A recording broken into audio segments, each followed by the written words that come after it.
सो ये एक analysis video है और जैसा हमने बात करा था कि हम ज्यादा एनालिसिस वीडियो प्रोवाइड नहीं करेंगे until unless there is a possibility for a really good opportunity। और एक और रीजन है एनालिसिस वीडियो बनाने का और वो रीजन है कि आज के लॉस वाला वीडियो जो मैंने अपलोड करा है, मुझे उम्मीद नहीं थी कि लोग उस पर थोड़ा अच्छा रिस्पॉन्स करेंगे। मुझे लग रहा था कि आज मुझे भर भर के लोग नेगेटिव कमेंट्स करने वाले हैं, बट आई थिंक इस चैनल के subscriber they are really I'm just grateful to them कि they didn't criticize me too much for these losses and except one negative comment I think सबने अच्छे comments करे हैं and I'm really thankful to you guys because when I receive a lot of negative comments for me it becomes a bit difficult. I tend to feel a bit distracted, discouraged, but when I receive some good comments despite of making some losses, it just takes the pressure away कि मुझे यहाँ YouTube के लिए perform करना है because whatever I'm trying to do here not just for YouTube but for myself, क्योंकि मुझे भी पैसे कमाने हैं अपने ट्रेडिंग से। इट इज नॉट जस्ट कि मैं सिर्फ कंटेंट बनाने के लिए ट्रेड कर रहा हूँ, right? So thank you so much for all the positive comments and thank you so much. At least I didn't receive a lot of negative comment, and that is why I decided to post an analysis video today as well, because there is a possibility for a good opportunity. And again a lot of analysis videos goes wrong, वैसा नहीं होता exactly और इसलिए आप इसको exactly कल ऐसा होगा नहीं होगा पता नहीं, बट इसके कंसेप्ट को समझेंगे तो शायद इन सिचुएशंस में हम बेटर क्लैरिटी के साथ सोच पाएंगे। और कुछ केसेस के एग्जांपल्स मैं यहाँ पे शेयर करने की कोशिश करूंगा जिससे थोड़ी बहुत और क्लैरिटी मिल सके। सो आज के दिन मार्केट में हुआ क्या है, आज के दिन मार्केट में इतना बुरा बुरा मोमेंटम क्यों हुआ? क्योंकि अगर आज के दिन हम देखेंगे तो सी साइड मार्केट गया है, मार्केट अपसाइड गया है, बट फिर भी अपसाइड का बहुत अच्छा ट्रेड नहीं बन पाया है। कल के दिन हमने ये डिस्कस करा था, अगर आज आप देखेंगे तो इस पॉइंट के बाद से जो 25,000 सी है वो 20 पॉइंट्स के रेंज में ही बहुत बुरी तरीके से बिहेव करा है और इसने प्रीवियस डे का जो ऑप्शन चार्ट का हाई है वो नहीं निकाल पाया। तो वो निकल जाने की पॉसिबिलिटी है और उसके बाद नॉइसेस बहुत कम है। अगर ये प्राइस निकल जाता है तो काफी अच्छा शॉर्ट कवरिंग ट्रिगर हो सकता है जिसमें टारगेट्स एरिया काफी बड़े हैं। मतलब अगर शॉर्ट कवरिंग आता है तो फर्स्ट टारगेट यहाँ मिल सकता है, सेकेंड टारगेट आपके पास यहाँ पे, क्योंकि इसके बीच में बहुत सारे नॉइज नहीं है, बहुत क्लीन एरिया है for a strong momentum to the upside. और इसलिए एक अच्छा ट्रेड अगर सी साइड का बनता है तो बहुत अच्छे टारगेट्स मिल सकते हैं, बट सी साइड का ट्रेड कंफर्मेशन के साथ होना बहुत जरूरी है बिकॉज आज के दिन की बाइंग बहुत वीक है और ऐसे सिचुएशन में कैसे हम फंस सकते हैं ये भी हम समझेंगे और कौन से सिचुएशन में हमें बहुत अच्छा ट्रेड मिल सकता है, ये बातें समझना बहुत जरूरी है। सो फिलहाल अगर हम डेली टाइम फ्रेम में देखें तो हमारे पास जो रेजिस्टेंस है, अगर हम टॉप के दो एक्सट्रीम मतलब सबसे आउटर पॉइंट्स को कनेक्ट करें तो वी कैन क्लियरली सी कि मार्केट में एक ट्रेंड लाइन है और एग्जैक्टली मार्केट वहीं पे क्लोज हुआ है, या कह सकते हैं स्लाइटली हायर उस ट्रेंड लाइन के जस्ट क्रॉस करके मार्केट ने क्लोजिंग दी है। तो डेली टाइम फ्रेम पे अगर इसको देखेंगे तो मार्केट में ब्रेकआउट भी आ गया है इस ट्रेंड लाइन का और उसके ऊपर क्लोज भी आ गया, which is a really good sign. But intraday में जहां हम स्विच करते हैं 5 मिनट के टाइम फ्रेम पे स्विच करते हैं तो हमें दिखेगा कि मार्केट का डायरेक्शन अपसाइड तो था, बट आज के बाइंग में मार्केट ने स्ट्रेंथ नहीं दिखाया है, राइट? स्ट्रेंथ नहीं दिखाया है, मार्केट ऊपर की तरफ गया बट स्ट्रेंथ नहीं दिखाया। अब यहाँ पे एक चीज आप नोटिस करना,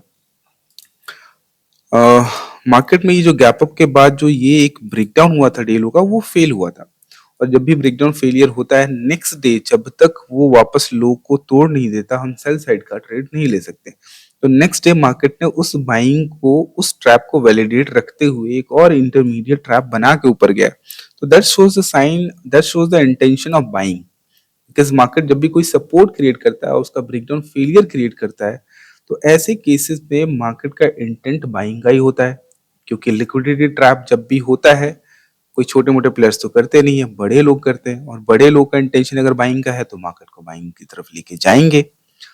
हम और आप तो भाई एक मिनट का कैंडल भी फॉर्म नहीं कर सकते, राइट? तो यहाँ पे एक ट्रैप इन्वॉल्व था जिसके बेसिस पे next day continuation trade upside का लिया गया विच वर्कड रियली वेल। आज के दिन फिर क्यों नहीं करा गया? आज के दिन ये ट्रैप तो वैलिडेट रहा है, market was not able to invalidate this trap, तो आज के दिन भी बाइंग आनी चाहिए थी। Absolutely true. और आज के दिन जो भी एग्जीक्यूशन हुआ है that was a very bad execution, ये मैं खुद एक्सेप्ट कर रहा हूँ, because there was no confirmation of weakness in the market. और कल का जो ट्रेड प्लान था वो प्लान भी हमने फॉलो नहीं करा, and that is the biggest point जिसकी वजह से मैं आज थोड़ा रिग्रेट फील कर रहा था। अदरवाइज स्टॉप लॉसेस तो होते ही है मार्केट में, वो तो लेना ही है, बट एग्जीक्यूशन मिस्टेक्स की वजह से चीजें खराब होना वो थोड़ा सा ज्यादा हर्ट करती है। सो हमारा जो प्लान था वो बहुत क्लियर था कि ये जो सेकेंड हाफ का रेंज है, बेसिकली अगर मार्केट में एक अच्छा मोमेंटम ट्रेड बनना है बाइंग साइड का, तो हमने दो केसेस डिस्कस करे थे। पहला ये कि अगर मार्केट रेंज में ओपन होता है और सीधा सबसे पहले इस रेजिस्टेंस को टेस्ट कर लेता है, so that will be the sign of a strength in the market. But buying के लिए अच्छा मोमेंटम कब मिलेगा? when we get an opportunity to take long trade at lower prices, यहाँ पे मार्केट ने अगर हायर हाई के फॉर्मेशन के साथ एक सपोर्ट को वैलिडेट किया है और क्लीन मोमेंटम के साथ उसका ब्रेकडाउन हो रहा है और फेलियर वहां पे है, तो फिर अपसाइड का मोमेंटम ऑप्शन बाइंग के फेवर में होगा, मतलब मोमेंटम स्ट्रांग होगा प्रीमियम्स में। दूसरा केस जो हमने डिस्कस किया था वो किया था कि अगर मार्केट ओपनिंग के साथ बाइंग साइड जाता है और एक क्विक सेल ऑफ ना देके, मतलब कोई छोटा सा ट्रैप ना बना के, मार्केट क्या करता है, एक सेलिंग को रिवर्स करके यहाँ पे ही साइडवेज होता है, होल्ड करता है और फिर ब्रेकआउट आता है, तो वहां पे भी एक फेवरेबल मोमेंटम मिल सकता है, जिसमें हम बहुत बड़े टारगेट्स के लिए नहीं जाएंगे, बट एक फेवरेबल मोमेंटम मिल सकता है। बट जब इस तरीके की बाइंग होती है जहां पे मार्केट में जस्ट वीकनेस कंफर्म नहीं हुआ है, क्योंकि सेलिंग साइड का हमारा ट्रेड प्लान क्या था कि अगर मार्केट ओपनिंग के साथ ही इस सपोर्ट को टेस्ट करता है, again just opposite to this one, हम क्या ढूंढेंगे कि without spending much time market क्या करे, इसका ब्रेकआउट करे और फेलियर के बाद जो कंटिन्यूएशन मोमेंटम होगा वो काफी अच्छा हो सकता है नीचे की तरफ, राइट। तो ये दोनों सिचुएशन नहीं हुए मार्केट में, still I executed the trade and I faced some pretty good losses, because आज मेरा प्लान बिल्कुल भी नहीं था कि मैं 20,000 का रिस्क भी प्लान करके नहीं आया था एक्चुअली। आज आई वॉज प्लानिंग कि मैं 10-15,000 के रिस्क के साथ ट्रेड करूंगा, बिकॉज मार्केट उतना फेवरेबल नहीं लग रहा था, but still a mistake and that cost me some unplanned losses. Anyway कहने को तो कह सकते हैं कि प्रीवियस डे में 1 लाख रुपीज बना था, उसके कंपेरिजन में लॉसेस कम है, but that's not the main thing.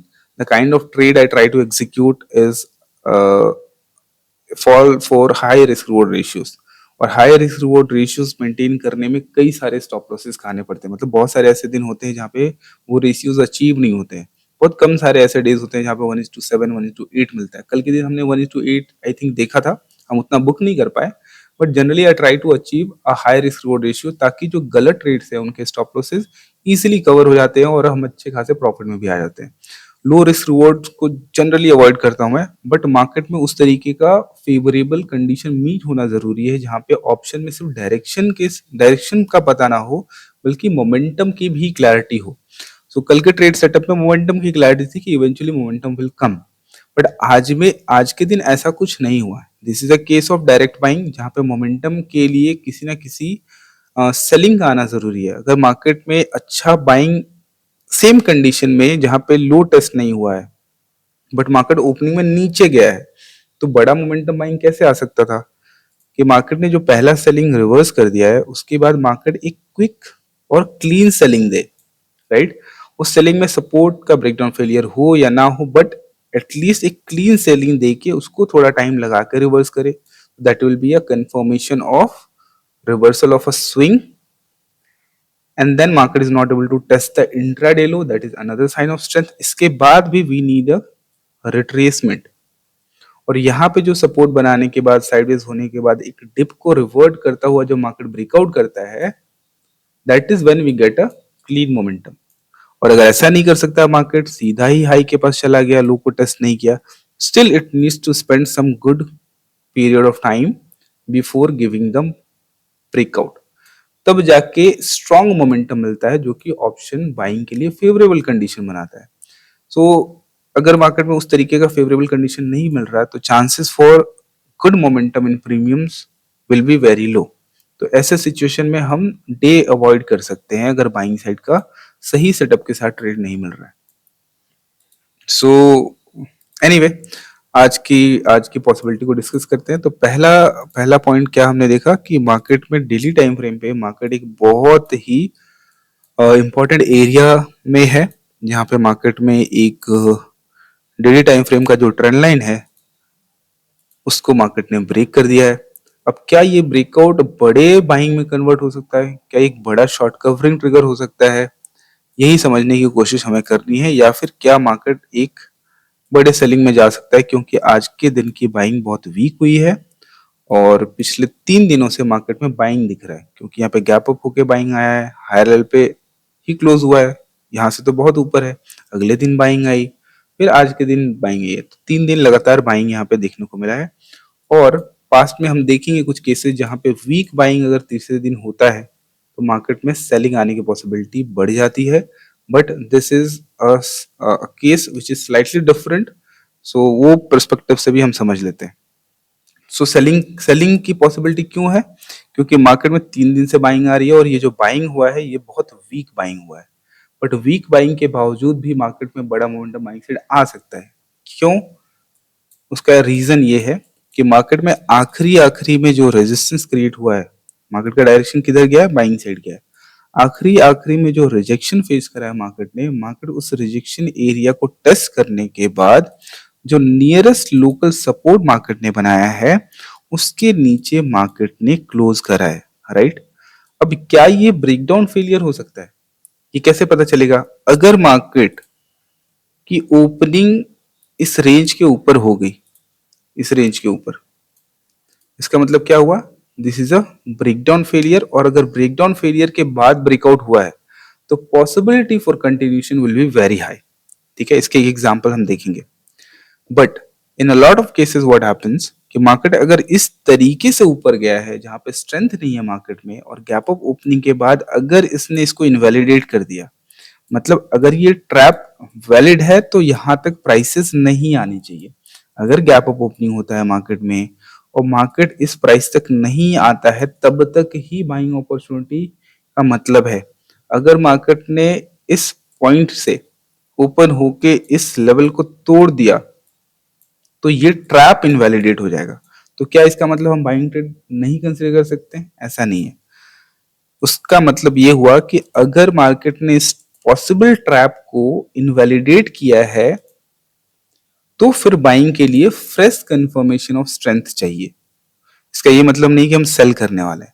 Selling के लिए क्या होगा कि मार्केट इसको तोड़ने के बाद अगर सस्टेन कर जाता है तो, क्योंकि मार्केट बाइंग फ्लो में क्लोज हुआ है, अगर मार्केट में कंटिन्यूस मोमेंटम के साथ रिट्रेसमेंट आता है और फिर रिजेक्शन फेस होता है, होल्ड करता है और फिर कंटिन्यू करता है, तो एक हम शॉर्ट साइड का ट्रेड प्लान कर सकते हैं हायर लेवल से। इसका मतलब फर्स्ट हाफ में ये जो सेलिंग है this will be use as an evidence of weakness, और एक रिट्रेसमेंट, एक क्लीन रिट्रेसमेंट के बाद, क्योंकि मार्केट बाइंग फ्लो में है, हायर लेवल से वापस से रिजेक्शन फेस करता है मार्केट और रुकना शुरू करता है और फिर कंटिन्यू करता है, तो we can have a short trade. और अगर ट्रैप वैलिडेट रहता है, अगर ये ट्रैप वैलिड रहता है, कल के दिन कैसे पता चलेगा वैलिड है कि नहीं है? कि अगर मार्केट में ओपनिंग इस रेंज के ऊपर हो जाता है और ऊपर होने के बाद या तो मार्केट सपोर्ट बना ले, उसके बाद एक मोमेंटम सेलिंग आए, और इस लो से पहले पहले या फिर ये सपोर्ट होल्ड किया तो इसके नीचे ब्रेकडाउन करने के बाद स्ट्रेंथ का बिहेवियर दिखा दे, तो वहां से हम अच्छे बाइंग के लिए जा सकते हैं और इसका टारगेट एक्सपेक्टेशन काफी बड़ा होने वाला है। कंसीडर क्या है कि अगर ओपनिंग में मार्केट होल्ड करके बाइंग साइड प्रोसीड करता है और एक मोमेंटम सेलिंग में मार्केट यहां तक नहीं आता है, हायर लेवल से स्ट्रेंथ का बिहेवियर कंफर्म होता है, तो वहां से एक बहुत बड़े बाइंग के लिए मार्केट जा सकता है। तो ये तो हो गया कि मार्केट ओपनिंग का पहले बाइंग साइड गया है। बट ऐसा हो सकता है कि मार्केट ओपनिंग के साथ बाइंग साइड ना जाए।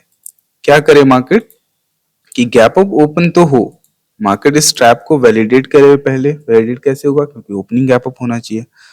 गैप अप ओपनिंग के बाद अगर मार्केट में कंटिन्यूअस सेलिंग दिखता है, ठीक है, और इससे पहले ही मार्केट में कोई सपोर्ट एक्टिविटी दिखे और रिजेक्शन में मार्केट नीचे कंटिन्यू करता हुआ दिखे बट फेल कर जाए, तो हम डायरेक्टली लॉन्ग साइड का ट्रेड प्लान कर सकते हैं। तो ये दो केसेस हैं, जरूरी नहीं कि यहाँ नीचे तक आए, ये इनवैलिडेट नहीं होना चाहिए। अगर बाइंग साइड का एक बड़ा मोमेंटम कल के दिन एक्सपेक्टेड है, अगर ये इनवैलिडेट हो गया तो फिर जब तक मार्केट वापस से स्ट्रेंथ कंफर्म नहीं करता, साइडवेज नहीं होता, रुकता नहीं है, तब तक हम बाइंग साइड का ट्रेड प्लान नहीं कर सकते।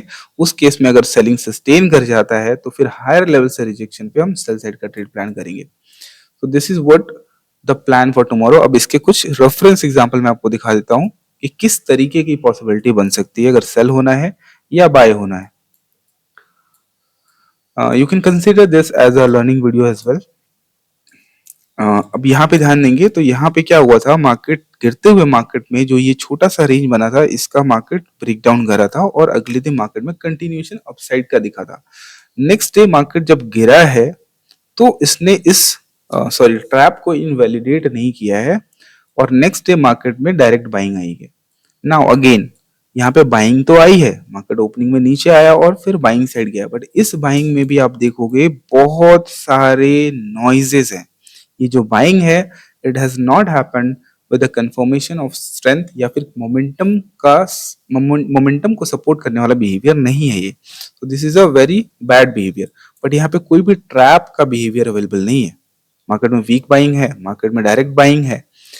अगले दिन मार्केट में एक छोटा सा गैप अप खुलता है और मार्केट गैप अप के साथ सेल होना शुरू हो जाता है और ये सेलिंग सस्टेन करता है। तो अगर सेलिंग सस्टेन कर जाता है then will have to wait for a retracement. कई बार ये रिट्रेसमेंट छोटा होता है, कई बार ये रिट्रेसमेंट बड़ा भी होता है। तो रिट्रेसमेंट के बाद जब सेलिंग बिहेवियर दिखने लगेगा और मार्केट रुकने के बाद कंटिन्यू करेगा, we can have a good sell off. ये कई बार कैसा हो सकता है, इस तरीके का बड़ा बाइंग भी हो सकता है और रिजेक्शन के बाद होल्ड करने के बाद एक कंटिन्यूएशन हो सकता है। हमेशा इतनी बड़ी सेलिंग मिलेगी जरूरी नहीं है। दूसरा केस हम देखते हैं कि अगर ट्रैप कंफर्म्ड रहता है तो उसके लिए हमें यहाँ पे कई सारे एग्जाम्पल मिल जाएंगे, बट जो मोस्ट रेलेवेंट एग्जाम्पल है वो यहाँ पे दिख रहा है। सो यहाँ पे देखेंगे तो यहाँ पे जो मार्केट में शॉर्ट बिल्डअप का सिनेरियो के बाद जो मार्केट में सेलिंग कंटिन्यूएशन हुआ है, तो टुवर्ड्स द एंड मार्केट ने क्या करा है, एक बाउंस लेने के बाद जो सपोर्ट क्रिएट हुआ है जो कि similar to today's behaviour in the opposite side. तो सपोर्ट क्रिएशन के बाद मार्केट ने सपोर्ट टेस्ट किया है और सपोर्ट टेस्टिंग के बाद मार्केट ने क्या करा है, इस जो लोकल रेजिस्टेंस बना है इस बाउंस में इसके ऊपर एक कैंडल क्लोज किया है। क्लोजिंग के बाद मार्केट ने इस ट्रैप को कंफर्म कर दिया है, एक तरीके से breakout on a close basis and then breakout has been failed. So अगर ब्रेकआउट फेल हो चुका है तो नेक्स्ट डे कंटिन्यूएशन की प्रोबेबिलिटी बढ़ जाएगी अगर ये हाई बाइंग में टेस्ट नहीं हो जाता। मतलब ये ट्रैप अगर वैलिड रहता है तो next day direct continuation downside हो सकता है। एग्जीक्यूशन का तरीका क्या होगा कि इस बाइंग के बाद you look for a rejection, rejection के बाद when it goes for a continuation and fail to continue you can look for a short trade.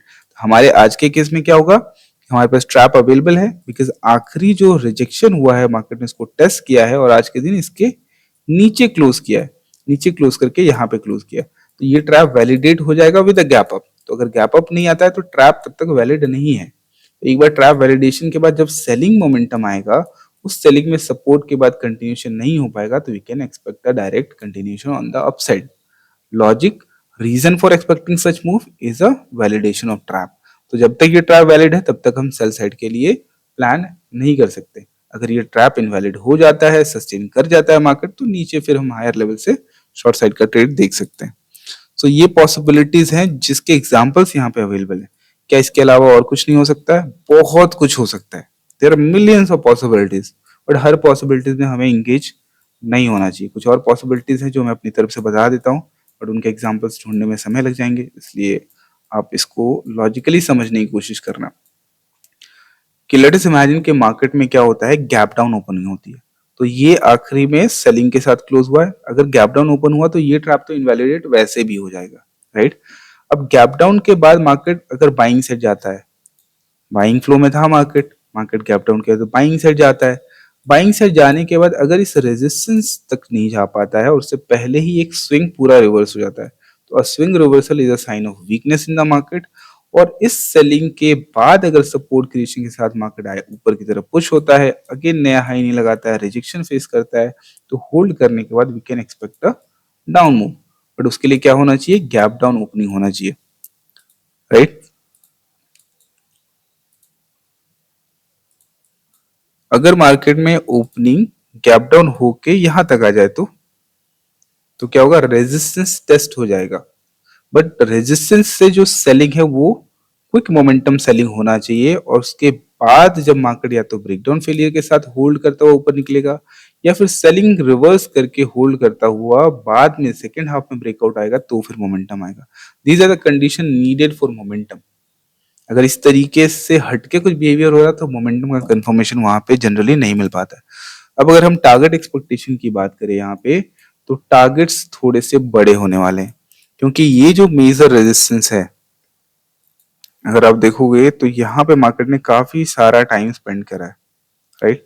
तो ये एक मेजर रेजिस्टेंस है, जिसका अगर ब्रेकआउट हो जाता है किसी तरीके से, तो मार्केट फिर बहुत बड़े शॉर्ट कवरिंग को ट्रिगर कर सकता है। So this is the major resistance area, जो कि यहाँ से कितना दूर है, 200 पॉइंट दूर है।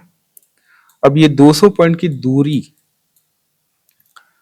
तय कर पाएगा मार्केट, नहीं कर पाएगा, वो कल देखेंगे। बट अगर हम बाइंग साइड का ट्रेड लेते हैं तो we need to be careful around this area. इस एरिया का ब्रेकआउट अगर हो गया तो फिर अगला जो रेजिस्टेंस एरिया है वो यहां पे ही है, राइट।